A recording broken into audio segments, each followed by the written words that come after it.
Bonsoir. En règle générale, je ne parle jamais du contenu de mes bouquins. J'estime en effet, à tort ou à raison, que leur scénario est tellement étrange et original qu'en dévoiler même une miette peut nuire au plaisir de l'inattendu et de la découverte.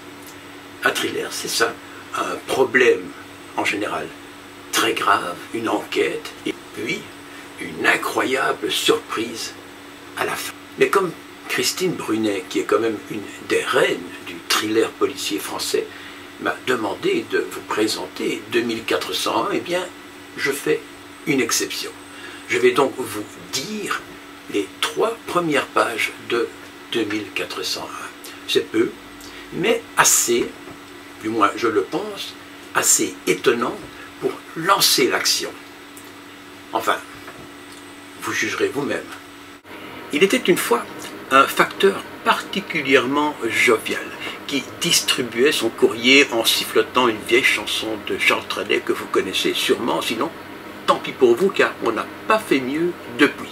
Et ça chante, la pendule fait tic-tac, tic-tac, les oiseaux du lac font pic-pic-pic, glou glou glou font les dindons, et la jolie cloche ding-ding-dong, mais boum, quand notre cœur fait boum. Bon, soit. C'est le joli mois de mai, il fait très beau, avec quelques altocumulus pour moucheter le ciel bleu.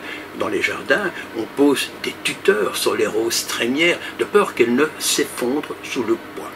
Bref, c'est le printemps, et ce n'est pas un scoop si on vous dit que ça va continuer comme ça jusqu'au 21 juin.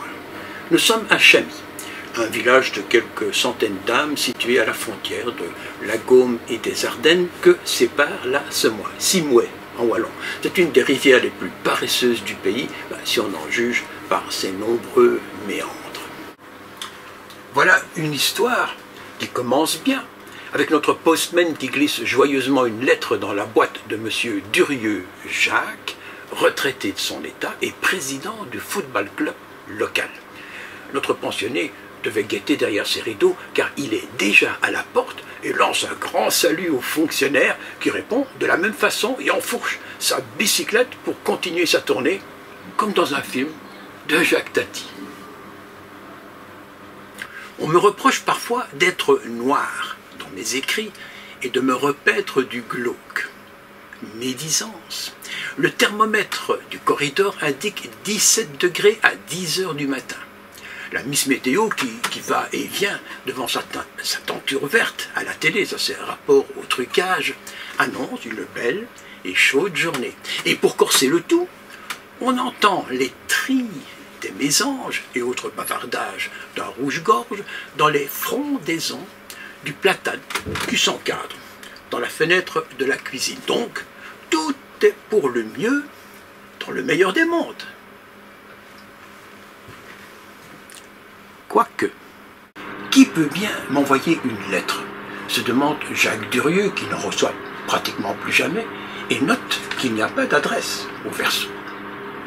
Ancien secrétaire adjoint du ministère des Travaux publics, il a toujours été un fonctionnaire, un employé soigneux. Aussi prend-il la peine de se munir d'un coupe-papier pour ouvrir l'enveloppe. Elle contient 3 feuilles pliées en 3. Je vous lis. Cher monsieur, cette lettre va changer votre vie. Prenez-le comme un jeu dangereux auquel vous serez bien obligé de participer. J'ai appris, peu importe comment, que vous avez touché quelques gros dessous de table lors de l'édification de la nouvelle gare de Mons, et que ceci explique le joli pavillon que vous habitez depuis 2 ans à Chamy. Ne levez pas les bras en l'air, ne niez pas, c'est inutile, je possède toutes les preuves. Et de toute façon, je n'ai pas du tout l'intention de révéler quoi que ce soit, et encore moins de vous soutirer de l'argent. Je ne suis qu'un vulgaire corbeau, et cette confidence restera entre nous. Si, vous vous doutez bien qu'il y avait un si, vous acceptez cette petite proposition. Je suis persuadé, ou persuadé, un homme ou une femme, que vous connaissez vous aussi dans ce village un secret de la même importance, que vous ne divulguez pas parce qu'il concerne sans doute une personne de votre famille ou de votre entourage. Nous allons lancer une chaîne. Vous allez donc rédiger à votre tour une lettre anonyme identique à celle-ci, mais sans réclamer quoi que ce soit, mais en exigeant que votre victime poursuive le même processus, ce qui fera en bout de piste un véritable nid de corbeaux dans notre petite entité. Quelle belle expérience sociologique, ne trouvez-vous pas? L'initiateur ou l'initiatrice de ce jeu pervers m'a affirmé, ou affirmé eux, parce que je ne suis pas le premier ou la première, que cette chaîne se limitera à 7 maillons. Espérons qu'il ou elle tiendra parole. Voilà, nous sommes désormais 2, peut-être déjà plus, et croyez bien que je le regrette du fond du cœur, comme vous. Vous avez 2 jours pour vous exécuter. Détruisez ce document et prenez votre mal en patience, comme Jésus sur la croix.